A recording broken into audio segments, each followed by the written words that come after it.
एक तो मर गया तो एक ने अजे साह लैंदा सी। उन्हें हाथ जोड़ के आख्या मैनू माफ़ी दे, मेरा निगा निगा बाल बचा। मैं आख्या तू इत्थे भैन देन आया सा निगा निगा बाल बचा दे। फिर उन्हें माफ कर छड़िया? मार छड़िया ही। मार छड़िया ही? माफ करना ही उन्होंने। आह को पट्ठे पाने हैं ਉਹਦੇ ਕੋਲ। ਟੈਂਕਾਂ ਨੂੰ ਕਿਸ ਤਰ੍ਹਾਂ ਤੁਸੀਂ ਤਬਾਹ ਕੀਤਾ ਇੰਡੀਆ ਦੇ ਟੈਂਕਾਂ ਨੂੰ? ਟੈਂਕਾਂ ਨੂੰ ਤਬਾਹ ਕੀਤਾ ਆਪਣੀ ਹਿੰਮਤ ਨਾਲ ਅਸਾਂ ਕੀਤਾ ਜੇ। ਪਰ ਜਦੋਂ ਮੈਂ ਇੰਜ ਮੈਨ ਬਣ ਕੇ ਹੱਥਾਂ 'ਚ ਫੜ ਕੇ ਤੇ ਦੌੜ ਪੈਣਾ ਟੈਂਕਾਂ ਨੂੰ, ਇਹ ਟੈਂਕ ਕੇ ਜੀ ਜੀ ਮੈਂ ਇੱਧਰ ਨੂੰ ਦੌੜ ਪੈਣਾ, ਥੱਲੇ ਜਾ ਕੇ ਲੇਟ ਜਾਣਾ, ਟੈਂਕ ਵੀ ਤਬਾਹ, ਬੰਦੇ ਵੀ ਤਬਾਹ, ਮੈਂ ਵੀ ਤਬਾਹ। ਨਾ ਨਾ ਆਪਣੀ ਜਾਨ ਦੀ ਤੇ ਪਰਵਾਹ ਅਜੇ ਵੀ ਨਹੀਂ ਮੈਂ ਰੱਖਦਾ। ਇੱਥੇ ਉਹਨਾਂ ਦੇ ਢੇਰ ਲੱਗ ਗਏ ਹਨ ਲਾਸ਼ਾਂ ਦੇ ਇੰਡੀਆ ਦੇ। ਮੈਂ ਕਿਹਾ ਲਿਆਓ ਚੁੰਡੀ ਮਸ਼ੀਨ ਇੱਥੋਂ ਪੁੱਟੋ ਉਹਨਾਂ ਦੀਆਂ ਲਾਸ਼ਾਂ, ਮੈਂ ਦੱਸਣਾ ਆਹੇ ਇੱਥੇ ਪਾਣੀ ਹੈ। ਮੈਂ ਉਦੋਂ ਤਾਂ ਪਾਣੀ ਕੋਈ ਨਹੀਂ, ਸੁੱਕੇ ਥਾਈਆਂ ਦੱਬੇ ਨੇ। ਜੰਗ ਦੀ ਸੂਰਤ ਹੋ ਜਾਏ ਤੇ ਅੱਗੇ ਲੱਗ ਕੇ ਉਹਨਾਂ ਦੀ ਮਾਇਆ ਰਹਿਣ ਹੀ ਨਹੀਂ ਦੇਣਾ। ਜ਼ਿੰਦਾ ਰਹੇ ਪਸਰੂਰ ਦਾ ਤੋਪਖਾਨਾ पाकिस्तान दी पाक लकीर अंदर गोला घलदा ही जम्मू कश्मीर अंदर। अस्सलाम वालेकुम नाजरीन, मैं हूं शहजाद जुल्फ़कार, आप देख रहे हैं सियालकोट प्लस। नाजरीन, आज हम मौजूद हैं शहीदों की सरजमीं चविंडा पर, जहां दुनिया की टैंकों की सबसे बड़ी जंग हुई 1965 में। नाजरीन, हम आपको मिलवाने जा रहे हैं ऐसे बाबा जी से, ऐसे गाजी से जिन्होंने 1965 की जंग में अपने हाथों से 2 हिंदू फौजी जहन्नम वासल किए और कई टैंक उन्होंने तबाह किए। तो आइए फिर उनकी कहानी उनकी ज़बानी सुनते हैं। अस्सलाम वालेकुम बाबा जी। वालेकुम सलाम। ਕੀ ਹਾਲ ਚਾਲ ਨੇ? ਠੀਕ ਠਾਕ ਹੋ? ठीक ठाक। ਬਾਬਾ ਜੀ ਕਿਹੜੀ ਤੁਹਾਡੀ ਯੂਨਿਟ ਸੀ, ਕੀ ਨਾਮ ਸੀ? पंजी कैवलरी आर्मड कोर। ਪੰਜੀ ਕੈਵਲਰੀ ਆਰਮਡ ਕੋਰ। ਤੁਸੀਂ ਐਜ਼ ਆ ਕੀ ਹੋ, ਗਨਰ ਹੋ ਜਾਂ ਟੈਂਕ ਚਲਾਉਂਦੇ ਸੋ, ਕੀ ਸੋ? नहीं मैं ड्राइवर सां उस वे। ਡਰਾਈਵਰ ਸੋ। ਤੇ ਜਦੋਂ 65 ਦੀ ਜੰਗ ਹੋਈ ਸੀ? 65 ਦੀ ਜੰਗ ਹੋਈ ਉਦੋਂ ਮੈਂ ਗਨਰ ਵੀ ਛੱਡ ਕੇ ਕਈ ਕੰਮ ਕੀਤੇ ਨੇ। ਅੱਛਾ ਅੱਛਾ। ਹਾਂ। ਤੇ ਇੱਥੇ ਹੀ ਡਿਊਟੀ ਸੀ ਤੁਹਾਡੀ ਚਵਿੰਡੇ? ਇੱਥੇ ਹੀ। ਤੇ ਆਪਣੀ ਕੋਈ ਕਹਾਣੀ ਸੁਣਾਓ, ਕੋਈ ਦਾਸਤਾਨ ਕੀ ਹੋਇਆ, ਕਿਸ ਤਰ੍ਹਾਂ ਜੰਗ ਲੜੀ ਤੁਸੀਂ? ਮਤਲਬ ਜੰਗ ਜਿਸ ਤਰ੍ਹਾਂ ਇਧਰੋਂ ਦੁਸ਼ਮਣ ਦੇ ਜਾ ਗਏ ਨੇ ਟੈਂਕ ਸਟੇਸ਼ਨ ਤੇ ਹਾਂ ਡਾਕਾ ਪਾ ਲਿਆ ਚਵਿੰਡੇ ਸਟੇਸ਼ਨ ਦੇ? ਸਟੇਸ਼ਨ ਤੇ। ਕਿਸ ਟਾਈਮ ਨਾਲ ਹੋਈ? ਤਕਰੀਬਨ ਮੇਰਾ ਦਿਲ ਆਂਦਾ ਵੀ ਸਵੇਰ ਕੋਈ 5 ਦਾ ਟਾਈਮ ਸੀ। ਸਵੇਰ 5 ਦਾ ਟਾਈਮ? ਕਿੰਨੇ ਕੇ ਟੈਂਕ ਸਨ ਇੰਡੀਆ ਵਾਲਿਆਂ ਦੇ? ਟੈਂਕ ਬੜੇ ਹਨ, ਕਿਹੜੇ ਗਿਣੇ ਗਏ ਨੇ। ਅੱਛਾ। ਹਾਂ, ਪਰ ਇੱਥੇ ਜਿਹੜੇ ਨੇ ਹਾਂ ਇੱਕ ਵੀ ਨਹੀਂ ਜਾਣ ਦਿੱਤਾ ਵਾਪਸ। ਬੈਰਲਾਂ ਤੋੜੀਆਂ, ਚੈਨ ਤੋੜੇ। ਇੱਥੇ ਸਾਡੀ ਨਫਰੀ ਸ਼ਹੀਦ ਹੋਈ ਇਸੇ ਜਗ੍ਹਾ ਤੇ ਹੀ। ਸਹੀ। ਹਾਂ, ਇੱਥੇ ਉਹਨਾਂ ਦੇ ਢੇਰ ਲੱਗ ਗਏ ਹਨ ਲਾਸ਼ਾਂ ਦੇ ਇੰਡੀਆ ਦੇ। ਤੁਸੀਂ ਕਿਸ ਤਰ੍ਹਾਂ ਉਹਨਾਂ ਦੇ ਟੈਂਕਾਂ ਨੂੰ ਤਬਾਹ ਕੀਤਾ? ਤੁਹਾਡੇ ਕੋਲ ਟੈਂਕ ਸਨ, ਤੋਪਾਂ ਸਨ, ਗੰਨਾਂ ਸਨ? ਨਹੀਂ, ਸਾਡੇ ਕੋਲ ਗੰਨਾਂ ਵੀ ਸਨ, ਤੋਪਾਂ ਵੀ ਸਨ, ਟੈਂਕ ਵੀ ਸਨ, ਪਰ ਅਸਾਂ ਜ਼ੋਰ ਦਿੱਤਾ ਜਿਹੜਾ ਇੱਥੋਂ ਨੁਕਸਾਨ ਦੀ ਕੋਸ਼ਿਸ਼ ਕੀਤੀ ਹੈ। ਤੁਸੀਂ ਕੋਈ ਆਪਣੇ ਹੱਥ ਨਾਲ ਕੋਈ ਇੰਡੀਆ ਦਾ ਮਰਹੱਟਾ, ਕੋਈ ਇੰਡੀਆ ਦੇ 2 ਮਰਹੱਟੇ ਮਾਰੇ ਨੇ ਉੱਥੇ ਹੀ। ਕਿਸ ਤਰ੍ਹਾਂ, ਕੋਈ ਦੱਸੋ ਨਾ ਕੋਈ। ਉਹ ਨਸ਼ੇ ਆਏ ਨੇ ਮੇਰੇ ਵੱਲ ਨੂੰ, ਮੈਂ ਅੱਗੋਂ ਫਾਇਰ ਮਾਰਿਆ, ਇੱਕ ਡਿੱਗ ਪਏ ਨੇ। ਇੱਕ ਤੇ ਮਰ ਗਿਆ ਤੇ ਇੱਕ ਨੇ ਅਜੇ ਸਾਹ ਲੈਂਦਾ ਸੀ। ਉਹਨੇ ਹੱਥ ਜੋੜ ਕੇ ਆਖਿਆ ਮੈਨੂੰ ਮਾਫ਼ੀ ਦਿਓ, ਮੇਰਾ ਨਿਗਾ ਨਿਗਾ ਬਾਲ ਬਚਾ। ਮੈਂ ਆਖਿਆ ਤੂੰ ਇੱਥੇ ਭੈਣ ਦੇਣ ਆਇਆ ਸਾ ਨਿਗਾ ਨਿਗਾ ਬਾਲ ਬਚਾ ਦੇ। ਸਹੀ ਹੋ। ਆਹੋ।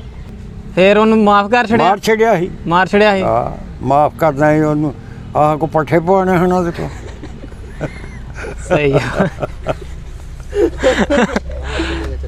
ਕਿੰਨੇ ਦਿਨ ਮੁਸਲਸਲ ਜੰਗ ਕੋ ਚੱਲਦੀ ਰਹੀ? ਜੰਗ ਚੱਲੀ ਹੈ ਮੇਰੇ ਦਿਲੇ ਕੋ 4-5 ਦਿਨ। 4-5 ਦਿਨ? ਹਾਂ।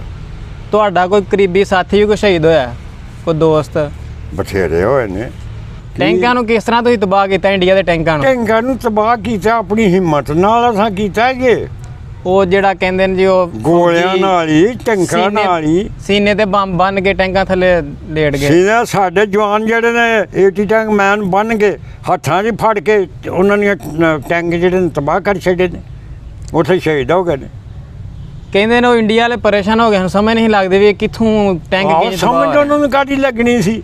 ਪਰ ਜਦੋਂ ਮੈਨ ਬੰਨ ਕੇ ਹੱਥਾਂ 'ਚ ਫੜ ਕੇ ਤੇ ਦੌੜ ਪੈਣਾ ਟੈਂਕਾਂ ਨੂੰ, ਇਹ ਟੈਂਕ ਕੇ ਜੀ ਜੀ ਮੈਂ ਇੱਧਰ ਨੂੰ ਦੌੜ ਪੈਣਾ, ਥੱਲੇ ਜਾ ਕੇ ਲੇਟ ਜਾਣਾ, ਟੈਂਕ ਵੀ ਤਬਾਹ, ਬੰਦੇ ਵੀ ਤਬਾਹ, ਮੈਂ ਵੀ ਤਬਾਹ। ਉੱਥੇ ਖੁਸ਼ੀ ਤੇ ਨਹੀਂ ਨਾ ਹੁੰਦੀ। ਮੈਂ ਕਿਹਾ ਆਪਣੀ ਜਾਨ ਦੀ ਪਰਵਾਹ ਨਹੀਂ ਕੋਈ? ਨਾ ਨਾ, ਆਪਣੀ ਜਾਨ ਦੀ ਤੇ ਪਰਵਾਹ ਅਜੇ ਵੀ ਨਹੀਂ ਮੈਂ ਰੱਖਦਾ। ਹੈ ਇਹ ਵੀ ਤੁਹਾਡੇ ਚ ਉਹੀ ਜੋਸ਼ ਜਜ਼ਬਾ? ਅਜੇ ਹੀ ਜੋਸ਼ ਜਜ਼ਬਾ ਹੋਈ ਹੈ। ਜੇ ਅੱਲਾ ਨਾ ਕਰੇ ਕੋਈ ਜੰਗ ਦੀ ਸੂਰਤ ਜੰਗ ਦੀ ਸੂਰਤ ਹੋ ਜਾਏ ਤੇ ਅੱਗੇ ਲੱਗ ਕੇ ਉਹਨਾਂ ਦੀ ਮਾਂ ਯਾਦ ਆਂਗਾ ਬੈ ਰਹਿਣ ਹੀ ਨਹੀਂ ਦੇਣਾ।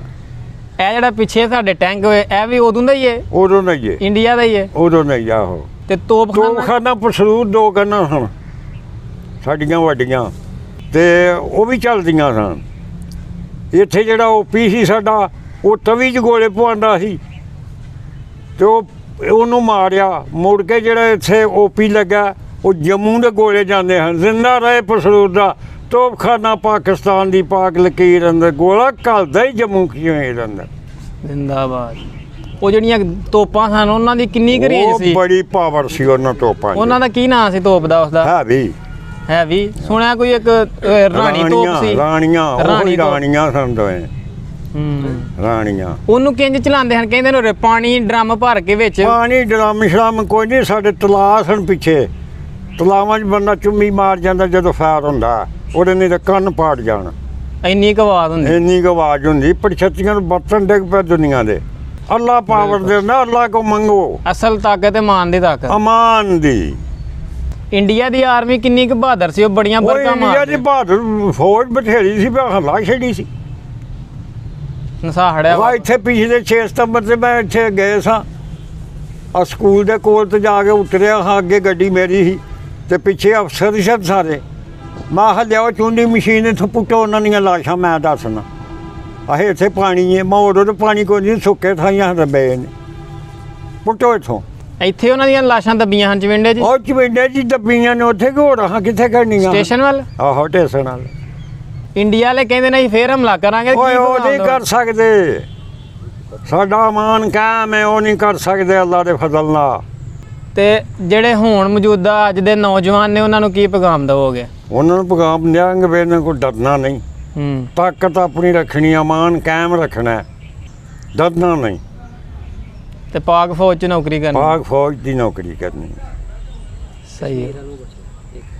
ਛੱਡ ਯਾਰ ਹੁਣ। ਬਸ ਠੀਕ ਹੈ। ਹਾਂ।